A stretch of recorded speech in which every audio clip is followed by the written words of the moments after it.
بسم اللہ الرحمن الرحیم الحمد للہ رب العالمین والصلاة والسلام علی نبینا محمد وآلہ الطاہرین وصحبہ المنتجبین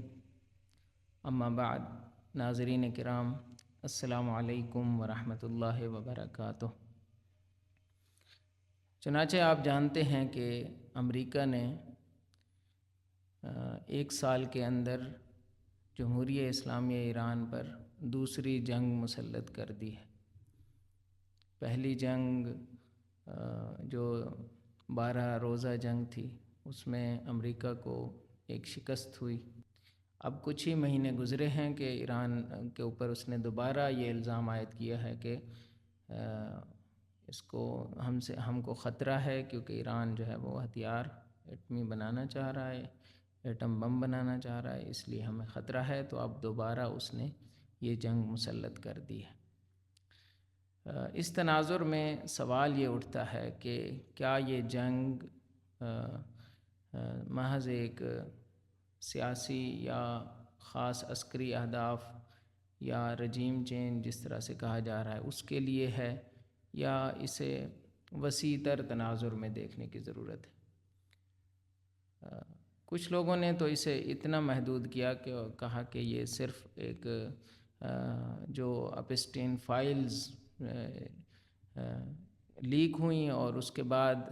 ڈونلڈ ٹرمپ نے اپنے آپ کو بچانے کے لیے اور لوگوں کی توجہات ہٹانے کے لیے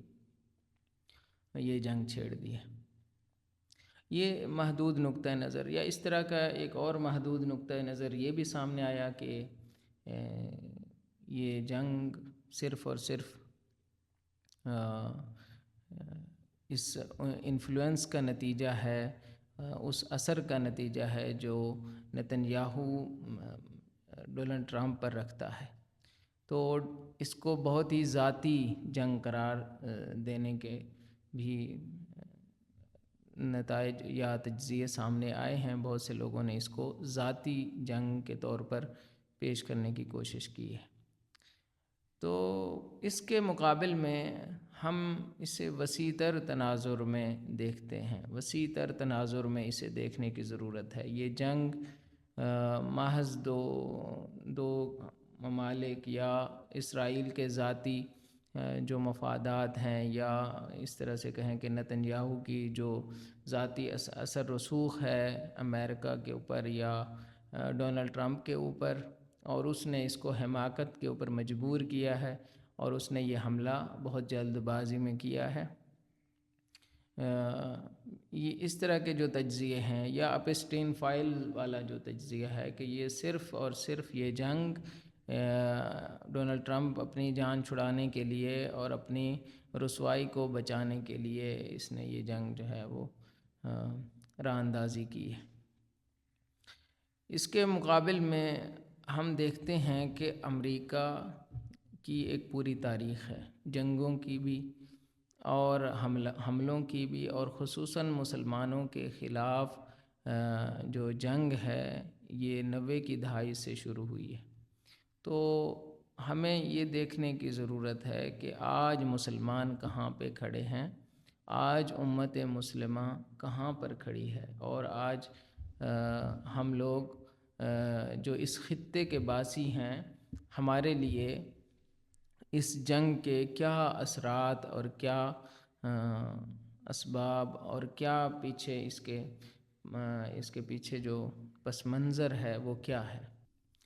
یہاں پر یہ بھی سوال پیدا ہوتا ہے کہ کیا اس تناظر میں آج مسلم ممالک متحد ہو سکتے ہیں یا متحد نہیں ہو سکتے؟ ایران کو ایک بار پھر اکیلا لڑنا پڑے گا یا مسلم ممالک اس کی مدد کو آئیں گے؟ تو یہ بھی کہا جا رہا ہے کہ امریکہ اور اسرائیل کے آپس میں یہاں پہ اختلافات ہو سکتے ہیں، تو کیا امریکہ اسرائیل کی سرپرستی سے ہاتھ اٹھا لے گا یا نہیں؟ اچھا، اسی ضمن میں ایک اور سوال بھی بہت دلچسپ ہے کہ یہاں پہ امریکہ نے ایران کے خلاف جنگ چھیڑ دی، اور اسی زمانے میں اسی وقت میں افغانستان اور پاکستان کی بھی آپس میں تنازع کھڑا ہو گیا، اور یہ تنازع بھی اس کو بھی محدود پیمانے سے زیادہ وسیع تر حالات کے تناظر میں دیکھنے کی ضرورت ہے۔ تو یہ تمام وہ سوالات ہیں جن کے جواب کے لیے ہمیں ایک پیچھے بیک گراؤنڈ جو تاریخی طور پر ان تنازعات کو سمجھنے کے لیے ضروری ہے، اس تک پہنچنے کی ضرورت ہے کہ یہ اصل میں جو کھیل ہے جو مسلمانوں کے خلاف بلکہ مغرب کا پوری دنیا کے خلاف جو جنگ کا تصور ہے، جس میں مغرب اور غیر مغرب دو قوتیں ہیں، ان کے طور پر سامنے آتا ہے۔ ہم نے اس بیک گراؤنڈ کو زیر بحث لانا ہے کہ جس کے تحت خود امریکی لوگ یہ کہتے ہیں کہ ہم بطور سپر پاور اور بطور اس کے کہ ہم ہی ہیں جو پوری دنیا کو انسانیت سکھائیں گے، اور ہم ہی ہیں جو پوری دنیا کو انصاف دلوائیں گے، ہم ہی ہیں جو ناجی بشریت ہیں، اور ہمارا ہی لبرل ڈیموکریسی کا جو نظریہ ہے اس نے ہی نجات دینی ہے۔ تو اس تناظر میں ہم نے دیکھنا یہ ہے کہ یہ جو سلسلہ ہے، جنگ کا جو سلسلہ ہے، یہ کیسے شروع ہوا۔ تو کہانی شروع ہوتی ہے 80s 90s کے بعد، جب کولڈ وار ختم ہوتی ہے۔ مغرب کا جو ایجاد کردہ ہی ایک نظریہ تھا جو مارکس نے دیا تھا۔ مارکس آپ کو پتہ ہے ایک جرمن فلاسفر ہے، اور اس نے ایک نظریہ دیا کہ جس کے تحت کمیونزم ہی اساس تھا، کمیونزم وہ مقصد تھا کہ جس تک پہنچنے کے لیے ایک ایسا معاشرہ تشکیل دینا تھا کہ جس میں پرولٹاریا یا مزدور طبقے کی آمریت ہو، اور اس میں جو کارخانہ دار لوگ تھے، کارخانہ رکھنے والے مالکان تھے، ان کے خلاف مزدوروں کو اس نے کہا کہ انقلاب کی ضرورت ہے، اور جو انقلاب یہ مزدور لائیں گے وہ اپنی حکومت بنائیں گے، اور وہ حکومت پہلے مرحلے میں آمرانہ ہوگی، یعنی ڈکٹیٹر شپ کے اوپر مبنی ہوگی۔ آمرانہ سے مراد یہ ہے کہ اس طرح کا کوئی ڈیموکریٹک میکنزم اس حکومت میں نہیں ہوگا۔ تو بہرحال یہ حکومتیں بنی اس نظریے کے تحت، انقلاب آئے، آپ کے سامنے ہیں، رشیا کا انقلاب آیا، چائنا کا انقلاب آیا، اور اس کے بعد جو ہے یہ حکومتیں بنی اور سوویت یونین بن گئی، اور اس کے بعد انہوں نے باقی ممالک پر حملے شروع کر دیے، افغانستان پر اور باقی علاقوں کو کنٹرول میں لے لیا، اور اسی طرح سے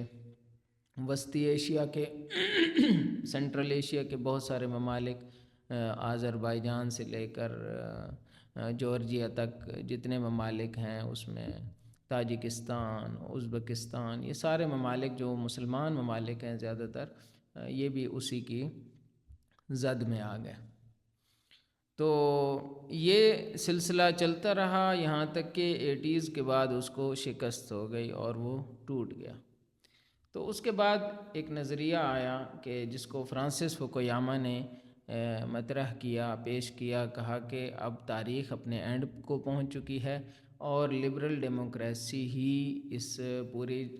جہان کو، پوری دنیا کو لیڈ کرے گی۔ اینڈ آف ٹائمز کے نام سے اس نے کہا کہ یہ تاریخ، ہسٹری اینڈ ہو چکی ہے، اینڈ آف ہسٹری، اور اب جو ہے وہ لبرل ڈیموکریسی ہی اس جو ہے پوری دنیا کے لیے واحد وہ نظریہ ہے، کیونکہ کمیونزم شکست کھا گیا ہے، اور کمیونزم کی شکست کے بعد واحد جو نظریہ رہ جاتا ہے وہ ہے لبرل ڈیموکریسی۔ اس نظریے کو دیے ہوئے ابھی ایک دہائی بھی شاید نہیں گزری تھی کہ امریکیوں کو یہ خیال آیا کہ اس طرح سے ہماری جو دھونس ہے، ہماری جو ہمارا جو پنجے ہیں وہ دنیا پر نہیں گاڑے جا سکتے، بلکہ ہمیں ایک متبادل الٹرنیٹ کی ضرورت ہے۔ تو اس ضمن میں ایک اور نظریہ امریکیوں نے مطرح کیا، اور وہ نظریہ تھا کلیش آف سویلائزیشنز کا، کلیش آف سویلائزیشنز کی جو مشہور کتاب ہے وہ تو سیموئل ہنٹنگٹن نے لکھی. سیموئل ہنٹنگٹن سے پہلے یہ نظریہ اس سے قبل برنارڈ لوئس نے دیا تھا. برنارڈ لوئس امریکی مشاور ہے، یہ لندن میں پیدا ہوتا ہے اور نیو جرسی میں یہ اپنے کام انجام دیتا ہے. یہ ایک یہودی ہے اور اس نے اسلامک تاریخ میں، مسلم ہسٹری میں اس نے پی ایچ ڈی بھی کیا. اس کے بعد اس نے نظریہ جو مشہور ہے وہ یہی ہے کہ اس نے کہا کہ یہ جو تہذیبیں ہیں، خصوصاً مسلم تہذیب، ان کا دوسری تہذیبوں کے ساتھ جو رابطہ ہے یہ رابطہ تقابل کا رابطہ ہے اور ان کی آپس میں ہم آہنگی نہیں ہو سکتی. جبکہ آپ دیکھیں کہ جب تہذیبوں کے تکامل کی انہوں نے بات کی تو تہذیب کی انہوں نے جو تعریف پیش کی وہ یہ تھی کہ ایک ایسی شناخت کہ جس کے ذریعے مسلمان یا کوئی بھی تہذیبی یونٹ ہے وہ باقیوں سے جدا ہو سکے، اور اس شناخت کا مرکز ثقافت ہے. یعنی ثقافت کو انہوں نے تہذیب کا مرکز قرار دیا اور کہا کہ ثقافتی شناخت کے ذریعے جو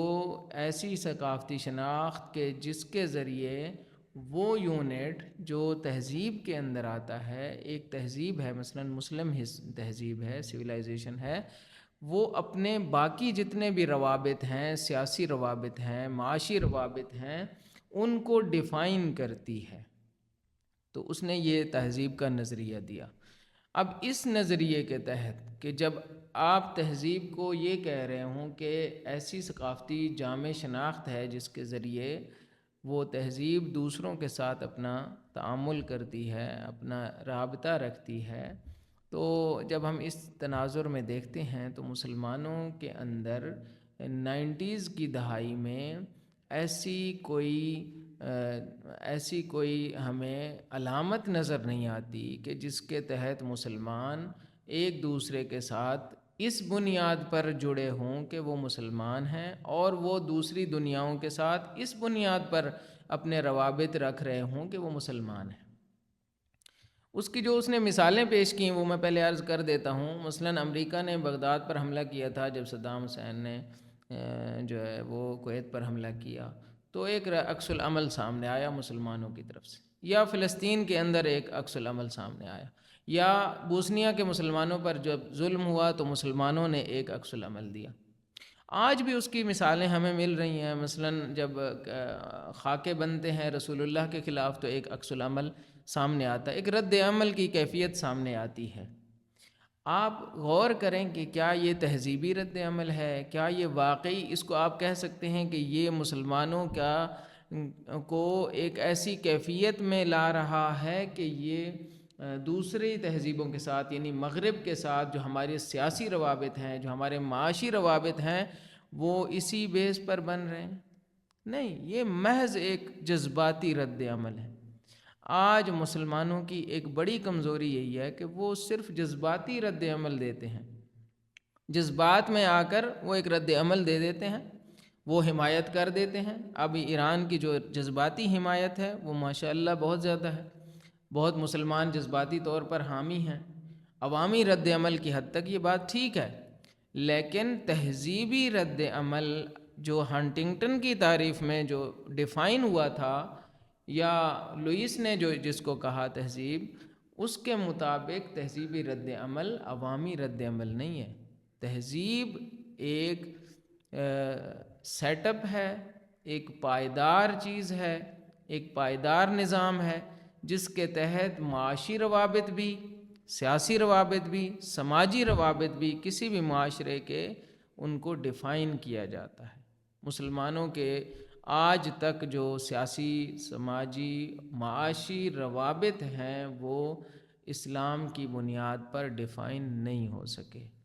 اور یہی وہ بنیادی کمزوری ہے جس کی وجہ سے مسلمان ایک دوسرے کا ساتھ نہیں دے سکتے، دینا بھی چاہیں تو نہیں دے سکتے. تاریخی کمزوریاں اپنی جگہ ہیں، میں ان کی طرف آؤں گا. تاریخی طور پر ہمارے ساتھ کیا ہوا، میں ایک اس کی مسلمانوں کی ہسٹری بیان کروں گا۔ فی الحال میں اس نقطے کو بیان کرنا چاہتا ہوں کہ جو تہذیبی ہماری ڈیفینیشن کی گئی امریکہ کی طرف سے، جو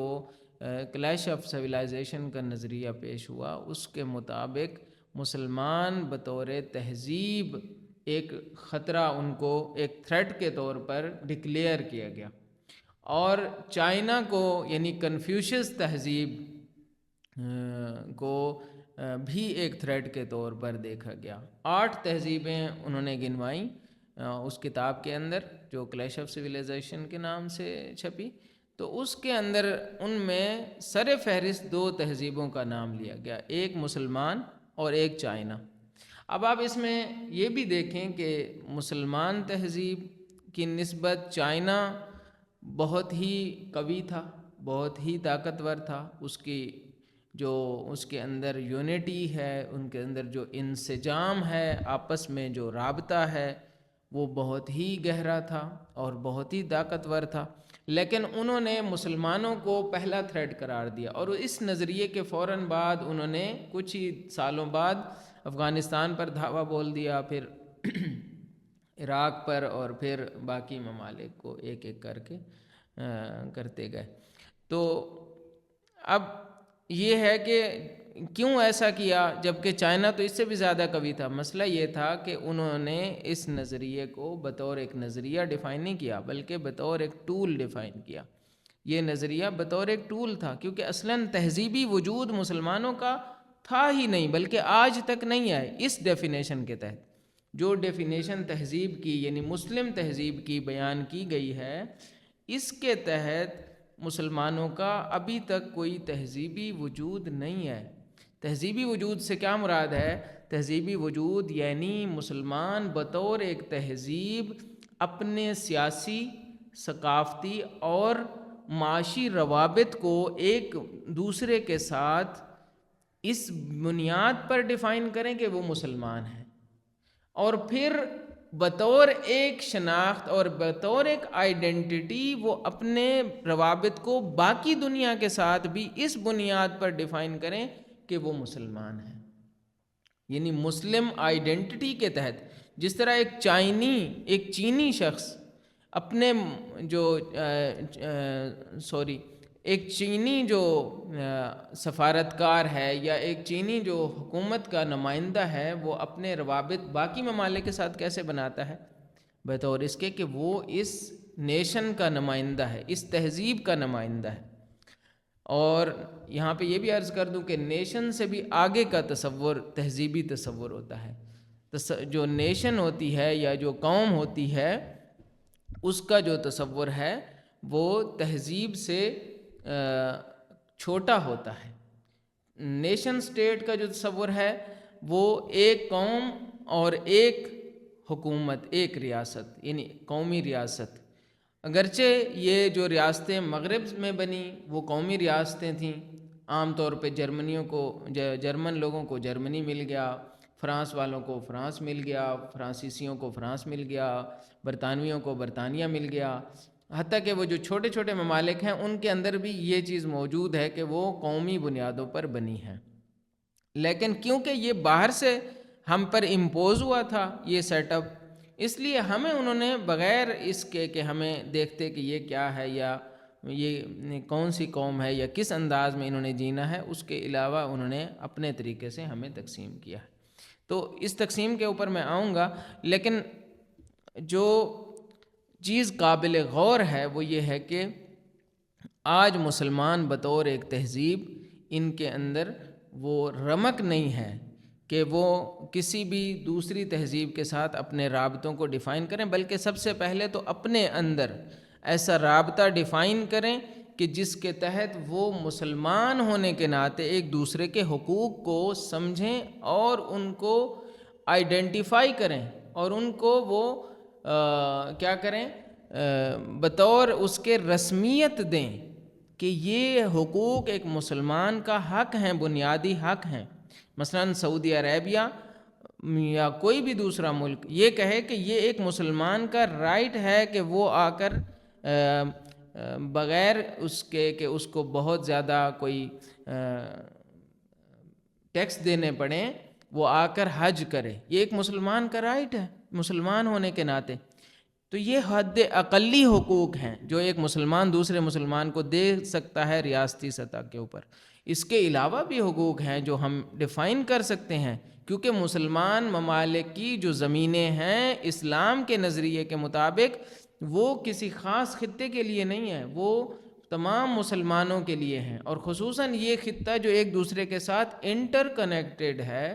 جڑا ہوا ہے، اس کی تہذیب مشترکہ ہے، اس کے اندر جو ریسورسز ہیں، جو وسائل ہیں وہ مشترکہ وسائل ہیں. تو ان کی تقسیم اس طرح سے ہو کہ تمام کے تمام جو لوگ ہیں وہ آپس میں احساس ہمدلی کریں. یہ نہ سمجھے کہ یہ ایرانی ہے، یہ پاکستانی ہے، یہ افغانی ہے، یہ جو ہے وہ ہندوستانی مسلمان ہے اور یہ عرب مسلمان ہے. تو یہ ہمارا تہذیبی جو نقطہ نظر ہے جس کو مغرب نے پیش کیا کہ ہم بطور تہذیب موجود ہیں، اور اس کے بعد ہم پر حملے کرنے شروع کر دیے، حالانکہ ہمارا ایسا کوئی وجود تھا ہی نہیں. اور انہوں نے ایسا سیٹ اپ بنایا کہ بطور مسلمان ہم ایسی تہذیب کے اوپر کبھی قائم ہو ہی نہ سکیں. اور اس کی مثالیں بہت زیادہ ہیں. اس کی ایک مثال میں آپ کو خدمت میں عرض کروں کہ انہوں نے اپنے اڈے بنائے کہ اندر گھس کر انہوں نے اپنے اڈے بنائے مسلمان عرب ممالک کے اندر. اب عرب ممالک کے اندر جب انہوں نے اپنے اڈے بنا لیے تو ان کا ڈیفنس وابستہ ہو گیا مسلمانوں کے دفاع کے ساتھ. یعنی مسلمان یہ سمجھتے ہیں کہ اگر ہم ان کا دفاع نہیں کریں گے تو گویا کہ ہمارا دفاع نہیں ہو رہا. اگر ہم پہ ان کے اوپر کوئی حملہ ہوتا ہے تو مسلمان عرب ممالک یہ سمجھتے ہیں کہ ہم پر حملہ ہو گیا. حالانکہ یہ ان کی چال ہے، مغرب کی یہ چال ہے. مغرب یہ کھیل کھیل رہا ہے کہ اس نے اپنے اڈے اندر آ کے بنائے اور انہوں نے مسلمانوں کے استقلال کو ختم کیا. کسی بھی دوسرے ملک کو اڈے دینے کا مطلب یہ ہے کہ اپنے مفاد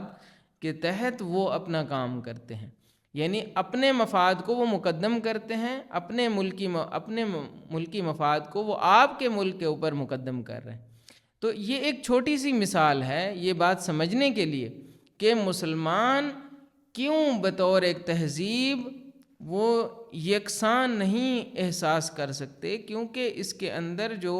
انٹرفیئر ہو رہا ہے، جو مداخلت ہے وہ اتنی سسٹمیٹک ہو چکی ہے، اتنی زیادہ وہ مداخلت منظم پالیسیوں کے تحت ہے کہ وہ اجازت نہیں دے رہے کہ مسلمان آپس میں ایک دوسرے کے ساتھ اٹیچ ہوں. اس کی ایک اور مثال وہ معاشی انحصار ہے. یعنی عسکری جو اڈے ہیں وہ اپنی جگہ، جو معاشی انحصار ہے مسلمان ممالک کا وہ مغرب کے اوپر ہے. خصوصاً عرب ممالک جو جن کے اندر ریسورسز بہت زیادہ ہیں اور تیل کا مین فیکٹر ہے، ان کی جو بنیاد ہے وہ کس کے اوپر ہے؟ وہ یہ ہے کہ مغرب کو، امریکہ کو یہ اپنے ریسورسز بیچتے ہیں اور وہ ان کو اپنی چیزیں دیتے ہیں. نقدی تو کچھ دیتے ہی ہیں لیکن زیادہ تر وہ اپنی چیزیں، اپنا بازار وہ یہاں پہ خالی کرتے ہیں. تو یہ ایک معاشی انحصار جو ایجاد ہوا مسلمانوں کا مغرب کے اوپر، یہ اس بات کی اجازت نہیں دیتا کہ مسلمان بطور تہذیب آپس میں ایک دوسرے کے ساتھ جڑے رہیں. یہی اس کا نتیجہ یہ ہوتا ہے کہ مسلمان جب اس طرح سے اپنے آپ کو کمزور محسوس کرتے ہیں، جب مسلمان ایک دوسرے کے اوپر بھروسہ نہیں کر سکتے اور نتیجتاً جب مسلمان ایک دوسرے کو کے قریب نہیں آ سکتے تو پھر یہ ہوتا ہے کہ اس طرح کے جو بحران ایجاد ہوتے ہیں، جب جنگ آتی ہے تو وہ کبھی بھی اس بات کے لیے تیار نہیں ہوتے کہ وہ آپس میں ایک دوسرے کی مدد کریں. یہی وجہ ہے کہ آج ہمیں نظر آتا ہے کہ جتنا ہمارا جذباتی رد عمل آ رہا ہے، جذبات وابستہ ہیں جمہوریہ اسلامیہ ایران کے ساتھ پاکستانی لوگوں کے ہوں، حتیٰ کہ عرب عوام کے بہت سارے حلقے ہیں، لیکن کیونکہ ہمارے جو سیاسی روابط، عسکری جو سیٹ اپس بنے ہوئے ہیں، وہ سب کے سب مستقل سطح پر علیحدہ علیحدہ بنے ہوئے ہیں، اور ہر ایک نے اپنے لیے ایک جو ہے وہ حالہ قائم کر رکھا ہے کہ جس حالے سے وہ باہر نہیں آنا چاہتا۔ اور اسی تناظر میں آپ افغانستان کے ساتھ جو پاکستان کا اٹیک ہے اور جو آپس میں جو روابط ہیں اس کو دیکھ سکتے ہیں، کیونکہ امریکہ نے جب ہمیں یہاں پر ایران کے ساتھ جب اپنے آپ کو درگیر کیا اور اپنے آپ کو یہاں پر مصروف کیا، تو اسرائیل بھی تو اپنی چال ایک اور طریقے سے بھی چل رہا ہے۔ اچھا، اس میں مزے کی بات یہ ہے، جو سمجھنے والی بات ہے وہ یہ ہے کہ ہر جگہ امریکہ اسرائیل کے ساتھ کھڑا ہے، ہر جگہ اسرائیل اور امریکہ کو آپ ساتھ دیکھتے ہیں، لیکن جب بات آتی ہے افغانستان کی تو ہمارے بکرات کچھ کہنے لگتے ہیں کہ یہاں پہ اسرائیل جو ہے وہ افغانستان کے تھرو ہمارے ملک میں دخالت کر رہا ہے، اور انڈیا اور اسرائیل مل کر دخالت کر رہے ہیں، اور پھر امریکہ ہمارا ساتھ دے رہا ہے، امریکہ ہمارے حملوں کا ساتھ دیتا ہے، اسرائیل جو ہے یہاں پر افغانستان کا ساتھ دے رہا ہے۔ تو کیا یہ علامت سوال نہیں ہے؟ کیا یہ ہمارے لیے سوچنے کا مرحلہ نہیں ہے کہ ہم سوچیں بیٹھ کر کہ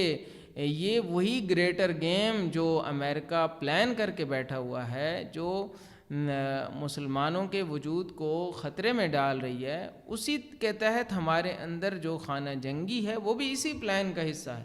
ورنہ یہ کیسے ہو سکتا ہے کہ ہر جگہ امریکہ اور اسرائیل ایک ٹریک پہ ہوں اور یہاں آ کر جدا ہو جائیں، اور اسرائیل دوسروں کا ساتھ دینے لگ جائے، امریکہ ایک کا ساتھ دینے لگ جائے؟ تو یہ صرف ایک ظاہری کھیل ہے، اندر سے مسلمان ہی کھوکھلے ہو رہے ہیں، اندر سے مسلمان ہی اپنے وجود کو خطرے میں ڈال رہے ہیں۔ تو ضرورت اس بات کی ہے کہ ہم اپنے اس تہذیبی وجود کو، جو کہ آج تک نہیں ہے لیکن دشمن بھانپ چکا ہے کہ اگر اس نے ریزسٹ کرنا ہے، اگر اس نے مزاحمت کرنی ہے، اگر اس نے ہمارے لیے خطرہ ایجاد کرنا ہے، تو وہ اسی صورت میں ہو سکتا ہے جب یہ بطور ایک تہذیبی وجود کے سامنے آئیں گے۔ ہم نے یہ عرض کیا کہ مسلمانوں کے خلاف جو امریکی جنگ ہے وہ اس جنگ کا تسلسل ہے کہ جس کو امریکہ نے 90 کی دہائی میں تہذیبی جنگ قرار دیا تھا، اور مسلمانوں کو بطور ایک تہذیب چائنا کے ساتھ ساتھ ڈکلیئر کیا، اور چائنا کے بجائے انہوں نے مسلمانوں پر ڈائریکٹ حملے کیے اور ڈائریکٹ ان کے اوپر یلغار کر دی۔ تو یہ جنگ در حقیقت اس تہذیبی جنگ کا تسلسل ہے جو ہمیں ایران میں نظر آ رہی ہے کہ مسلمانوں کو وہ ایک تھریٹ ڈکلیئر کرتے ہیں، اور وہ ابھی بھی یہی سمجھتے ہیں کہ مسلمان ان کے لیے خطرہ ہیں۔ لیکن مسلمانوں نے اس اپنے تہذیبی وجود کو سنبھالنے کی کوشش نہیں کی، بلکہ وہ اسی پلان کا حصہ بنے ہوئے ہیں آج تک بھی، کہ جو پلان مغرب نے آج سے 100 سال یا اس سے بھی زیادہ عرصہ پہلے کھیلا تھا اور انجام دیا تھا۔ تو میں اس پروگرام میں یہ چاہتا ہوں کہ ہم اپنی توجہات اپنی اس معاصر تاریخ پر ڈالیں اور اس پر ایک غور کریں کہ معاصر تاریخ میں مسلمانوں کے ساتھ کیا ہوا تھا۔ پہلی جنگ عظیم کے بعد جب برطانیہ اور فرانس نے مل کر مسلمانوں کو تقسیم کیا اور سلطنت عثمانیہ کو کئی حصوں میں بدل ٹکڑے ٹکڑے کر ڈالا، اور اس معاہدے کو جو بعد میں منکشف ہوا سائکس پیکو معاہدہ کہا جاتا ہے، اور یہ بیسیکلی فرانس اور برطانیہ کے درمیان تھا، اور بیچ میں رشیا بھی شامل تھا بیچ میں۔ بعد میں رشیا جب علیحدہ ہوا، جب وہاں پہ انقلاب آیا، کمیونسٹی انقلاب، تو اس کے بعد انہوں نے کہا کہ یہ معاہدہ ایسا کچھ معاہدہ ہوا ہے۔ تو بہرحال یہ ہو چکا تھا، اور اس کے تحت مسلمانوں کی زمینیں منقسم ہو گئیں، اور مسلمانوں کے درمیان کئی ایک نظریات کو انہوں نے پروان چڑھایا۔ مثلاً ایک نظریہ جو عربوں میں پروان چڑھایا وہ پن عربزم تھا، اور ترکوں کو کہا کہ آپ تو ترک ہو، اور آپ کو جو ہے وہ عربوں کے خلاف جو ہے ترکوں کو کھڑا کر دیا۔ اور عرب لوگوں میں جو ہاشمی خاندان حجاز کے اوپر حکومت کرتا تھا، ان کو کہا کہ آپ پورے عرب زمینوں پر آپ کا قبضہ ہو سکتا ہے، اور ان کو پھر عثمانیوں کے مقابل میں لا کھڑا کیا، عثمانیوں کے خلاف ان کی جنگ کروائی، اور 1916-17 کی یہ بات ہے کہ انہوں نے یہ جنگ کی، اور پھر شام کو اپنے قبضے میں لے لیا، اپنے کنٹرول میں لے لیا، اور پھر اس کے بعد عراق کو، اور پھر اردن کو، اور آج تک بھی اردن کے اوپر وہی ہاشمی خاندان ہی مسلط ہے۔ عراق سے پہلے شام سے ان کا قبضہ چھڑوایا گیا، کیونکہ شام جو ہے وہ فرانس کے حوالے سائکس پیکو معاہدے کے تحت، جس کا عربوں کو خبر تک ہی نہ تھی، وہ فرانس کے حوالے کر دیا گیا تھا، جبکہ جو ہاشمیوں کو لانے والے تھے اور جنگ میں جو ان کی حمایت کرنے والے تھے وہ برطانوی لوگ تھے۔ تو یہ ایک پورا تاریخ کا حصہ ہے کہ ان سے پھر شام چھڑوا کر ان کو ادھر عراق بھیجا گیا، اور پھر حجاز کو بھی وہاں ان سے خالی کروایا گیا، کیونکہ وہ محمد ابن عبد الوہاب کے اولاد کے جو ان کے ساتھ جو الائز تھے، جو آل سعود تھے، ان کی اولاد کے قبضے میں گیا، اور لہٰذا حجاز بھی ان سے خالی ہو گیا، ہاشمیوں وہاں پہ آل سعود کی حکومت بنا دی گئی، اور شام جو ہے وہ فرانس کے حوالے ہو گیا، اور اس کے بعد جو ہے وہ عراق پہ ہاشمی خاندان مسلط ہو گیا، اور اردن پہ بھی آج تک یہی موجود ہے، اور اس کے بعد پھر ہاشمی خاندان کو عراق سے بھی بے دخل کر دیا گیا تقریباً 50-60 کی دہائی میں۔ تو یہ ایک مختصر تاریخ ہے، اس کو بتانے کا مقصد یہ ہے کہ مسلمانوں کو جو تقسیم کیا گیا ہے یہ پورا ایک منظم پلان تھا، اور اسی کے تحت اسرائیل کو اس خطے میں کاشت کیا گیا۔ یعنی اسی زمانے میں یہودی جو کہ 3% تھے، ان کو آباد کر کے یہاں پہ ہر جگہ سے جہاں سے ملتے تھے اٹھا کے لایا گیا، یہاں پہ آباد کیا گیا، اور جب ان کی آبادی کا تناسب بڑھا، انہوں نے یہاں پہ زمینیں کچھ خریدیں، کچھ جو نہیں بیچ رہے تھے ان کو مار کے ان سے چھین لیں، اور وہاں سے ان کو نکال دیتے تھے۔ باقاعدہ جھنڈ تھے، باقاعدہ جو ہے وہ ڈاکو قسم کے لوگ تھے، جو وہاں پہ انہوں نے پرورش کیے اور وہاں پہ پروان چڑھائے، اور انہوں نے لوگوں کو باقاعدہ زمینوں سے بے دخل کیا، اور پھر جب ان کی تعداد کثرت سے ہو گئی تو پھر 1947 میں اعلان ہو گیا۔ عام طور پہ اسرائیل کو لوگ 1947 سے پہچانتے ہیں، جبکہ یہ سائکس پیکو معاہدے کے بعد سے ان کی آباد کاری یہودیوں کی شروع ہو چکی تھی، بلکہ اس سے بھی پہلے جب ان کے عزائم بنے جوئش پرابلم کے نام سے 1880-90 میں انہوں نے یہ نظریہ دیا، اور کہا کہ ایک ملک ہونا چاہیے، یہودیوں کا کوئی ملک نہیں ہے، تو وہ ملک کہاں پہ ہو؟ ایک تجویز یہی آئی کہ وہ یہاں پہ ہونا چاہیے۔ تو یہ اسرائیل کو یہاں پہ کاشت کرنے کا ایک اہم ترین مقصد یہ تھا کہ یہاں پر مسلمان ممالک اپنے کنٹرول میں رکھنے ہیں، مسلمان ممالک کو اپنے کنٹرول سے باہر نہیں کرنا۔ لہٰذا یہ جو کہا جاتا ہے یہ ذاتی انفلوئنس کا نتیجہ ہے کہ آج حملہ ہو گیا ایران کے اوپر، یہ ذاتی انفلوئنس کی باتیں اور یہ ساری سطحی چیزیں ہیں، یہ بڑے پلان کا حصہ ہے۔ یعنی ڈونلڈ ٹرمپ فقط ایک مہرہ ہے، یہ نیتن یاہو فقط ایک مہرہ ہے، اصل اہداف اور مقاصد امپریالسٹی ہیں، سرمایہ دارانہ ہیں، سرمایہ دار، اور یہ جو مغربی نظام ہے وہ اپنا تسلط چاہتا ہے، حد اکثری تسلط، جہاں پہ جتنا ہو سکتا ہے وہ اپنا تسلط منواتا ہے، اس کے لیے اسے جنگ کرنی پڑے، خون دینا بہانا پڑے، لوگوں کو مارنا پڑے، بچوں کا قتل عام کرنا پڑے، جیسے غزہ میں ہوا، جیسے عراق میں ہوا، جیسے باقی ممالک میں ہوا، تو وہ سارا کچھ کرنے کو تیار ہے، اور وہ یہی کر رہا ہے۔ 50 سال سے بھی زیادہ عرصہ ہو چکا ہے مسلمانوں کے ساتھ یہی ہو رہا ہے، 50 سال کے قریب عرصہ ہو رہا ہے۔ تو اس سے پہلے جو ہے وہ باقی علاقوں پہ بھی یہی ہوا، ویتنام میں، اور باقی جو ممالک تھے جو سوویت یونین کے زیر اثر تھے، کولڈ وار کے دوران بھی یہی ہوتا رہا۔ اس سے پہلے امریکہ نے جب 1945 میں جب دوسری جنگ عظیم ہوئی، تو 45 اور 48 کے درمیان،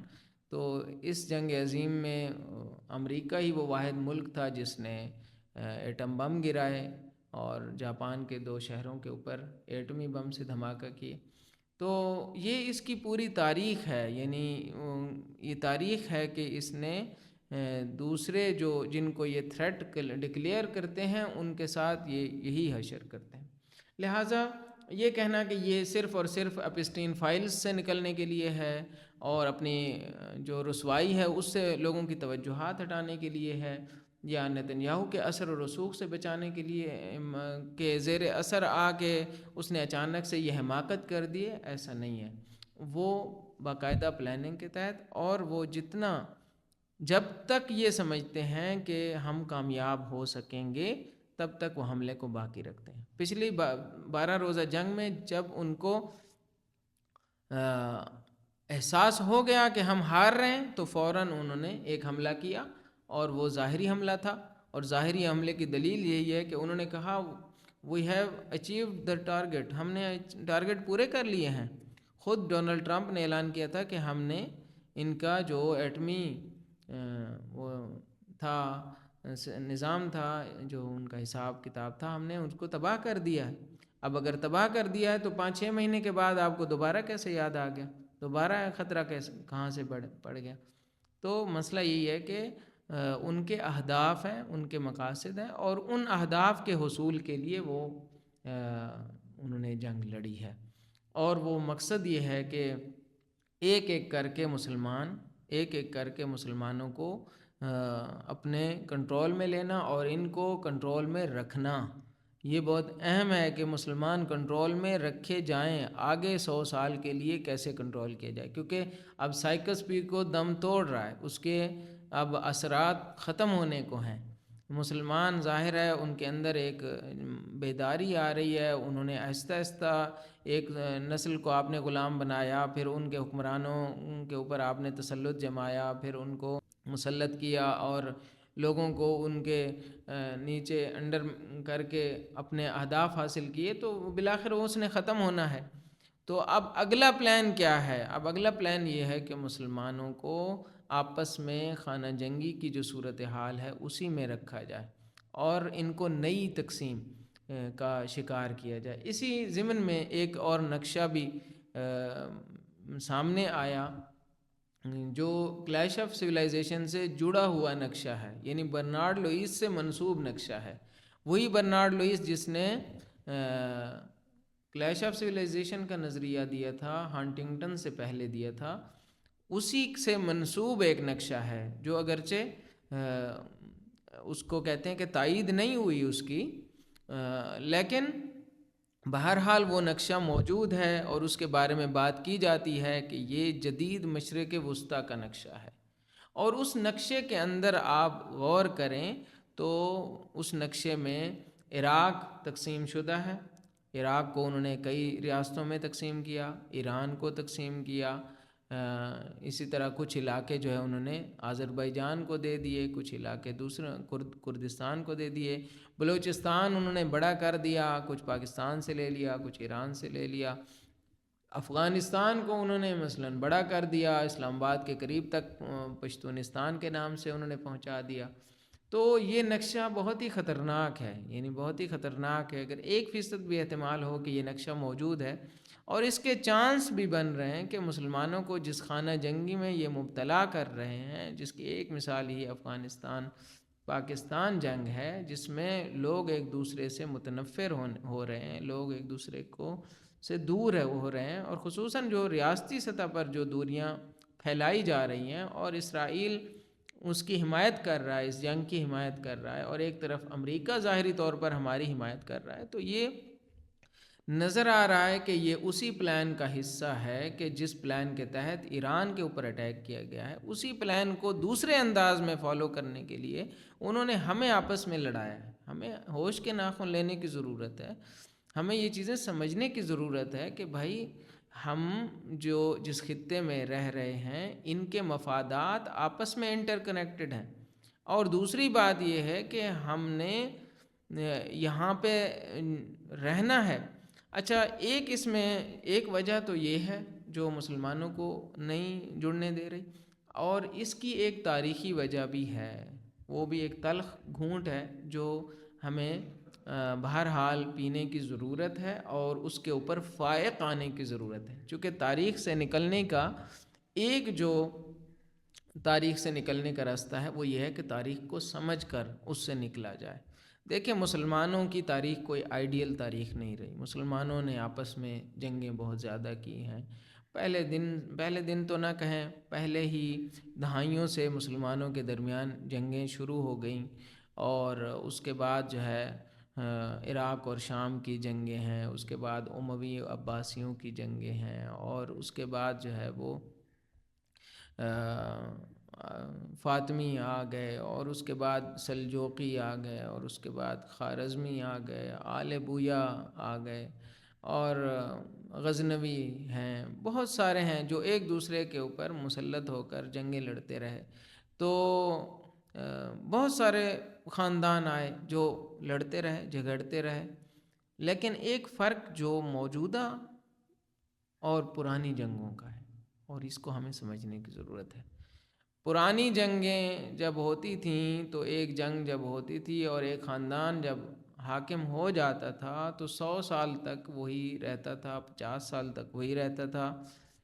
کئی تو 100 سال سے بھی زائد حکمرانی کرتے رہے،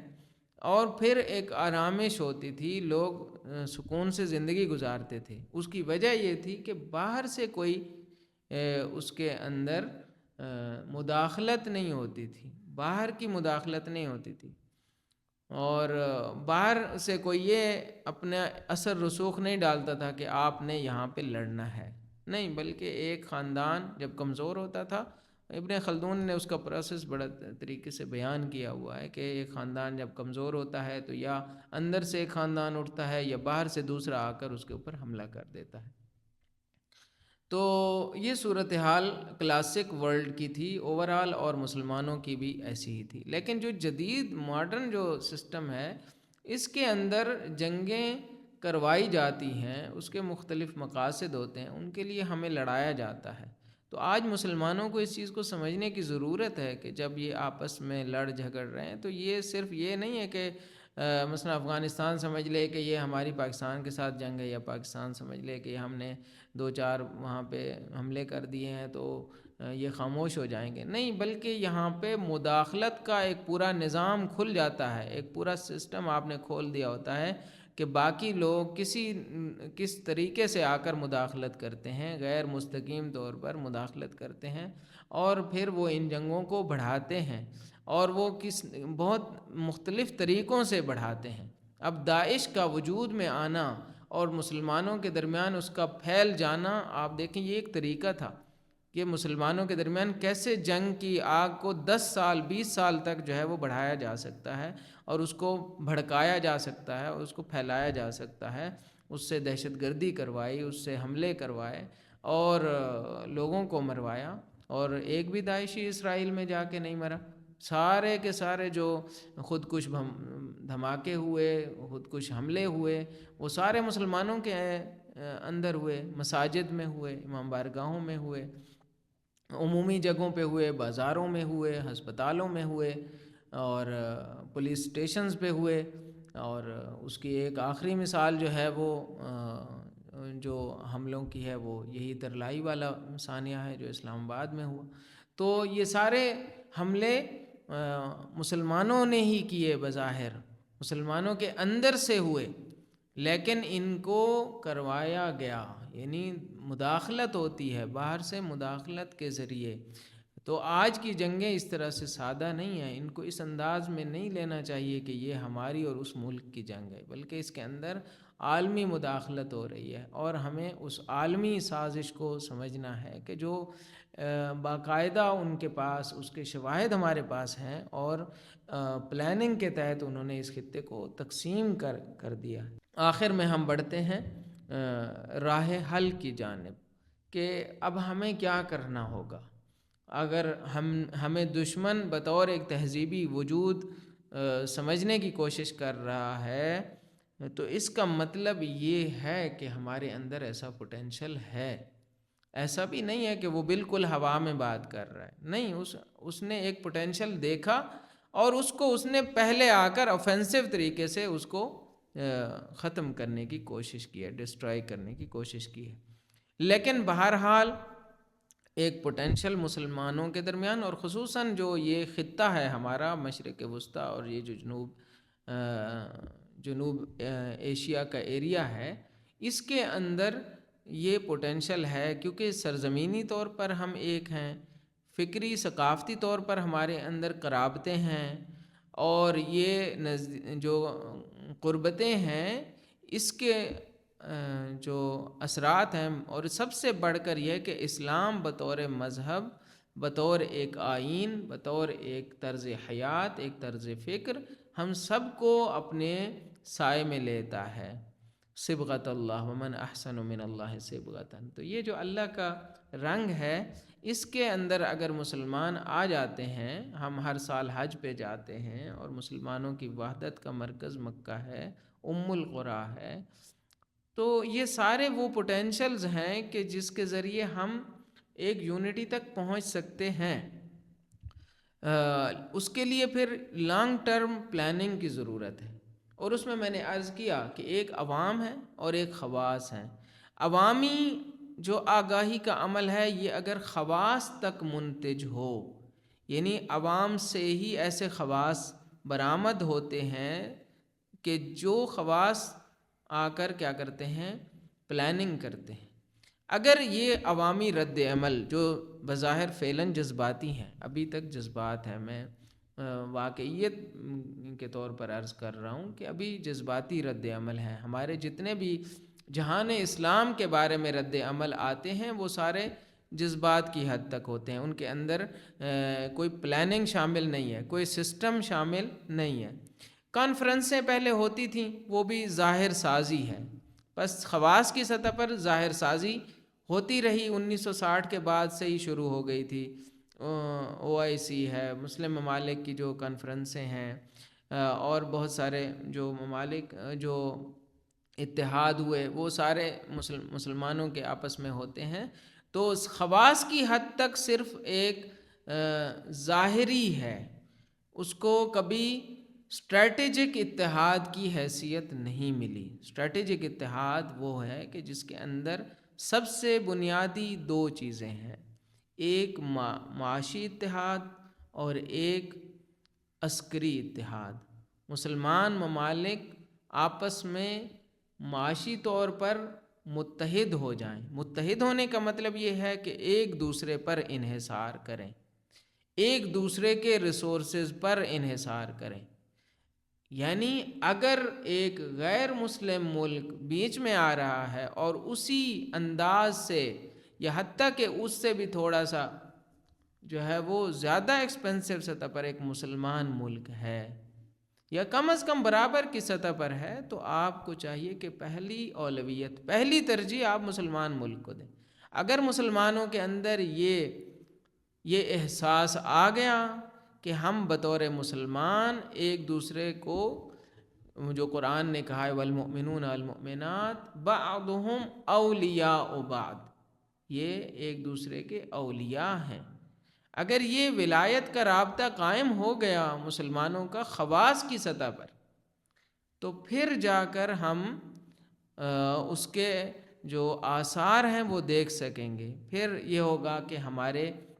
جو تیل کے ذخائر ہیں وہ مغرب جانے سے زیادہ ہمارے مسلمان ملکوں میں پہلے آئیں گے، اور وہاں یہاں تیل کی خریداری ہوگی، نہ کہ ہم انڈائریکٹ جو ہے وہ باہر سے منگوائیں گے۔ اسی طرح سے جتنے بھی دوسرے ممالک کے ریسورسز ہیں وہ پہلے مسلمان ممالک نکالیں گے، ان کے انجینئرز آ کے کام کریں گے، نہ کہ جو ہے وہ آپ چائنا کے انجینئرز لے آئیں، چائنا سے لوگ جو ہے وہ ہمارے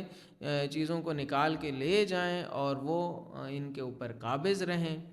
تو یہ سارا جو سلسلہ ہے، جو ہمارے ریسورسز کے اوپر جو باہر کا بیرونی تسلط ہے، کوئی آرامکو کے زیر اثر ہے، کوئی برطانوی کمپنیوں کے زیر اثر ہے، کوئی فرانسیسیوں کے زیر اثر ہے، کوئی چائنیز کے زیر اثر ہے، تو ان تمام اثرات سے نکلنا ہوگا۔ جب تک مسلم ممالک ایک دوسرے کے خواص کے اوپر اثر انداز نہیں ہوتے، انجینئرز، مہندس جو ایک دوسرے کے ریسورسز کے لیے کارآمد ہو سکتے ہیں، جب تک یہ نہیں ہو سکتا تب تک مسلمان ممالک کا ایک دوسرے سے اسٹریٹجک اتحاد ممکن نہیں ہے۔ آخری جو پوائنٹ ہے وہ عسکری اتحاد ہے۔ مسلمان ممالک کا خواص کی سطح پر اگر ہم نے بطور ایک تہذیب زندہ رہنا ہے تو ہمیں آپس میں عسکری اتحاد کی ضرورت ہے، اور اس کے لیے ایک اعتماد باہمی کی ضرورت ہے۔ ایک دوسرے کے اوپر اعتماد کرنا ہوگا، ایک دوسرے کے اوپر جو ہے وہ اعتماد کرنے کی ضرورت ہے۔ مسلمان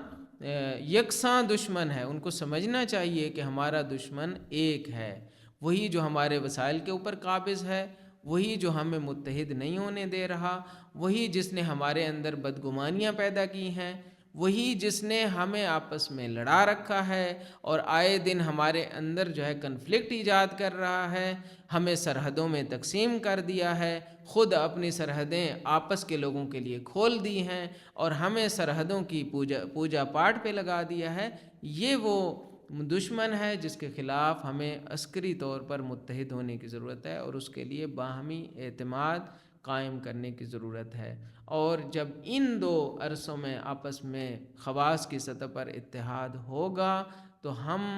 انشاءاللہ بطور تہذیب ایک دوسرے کے ساتھ ایک وجود کو جنم دیں گے، اور جب وہ ایک مسلم تہذیب جنم لے گی، ایک مہذب وجود جنم لے گا، تو پھر اس سے عالم اسلام بھی مستفید ہوگا اور اس سے پوری دنیا کو فائدہ ہوگا۔ اس دن کی امید کے ساتھ دعا کرتے ہیں اللہ تعالیٰ امت مسلمہ کو اپنی شناخت عطا کرے، اللہ تعالیٰ امت مسلمہ کو وحدت نصیب فرمائے، اللہ تعالیٰ اسرائیل کو نابود فرمائے اور امریکہ کے استکبار کا خاتمہ فرمائے۔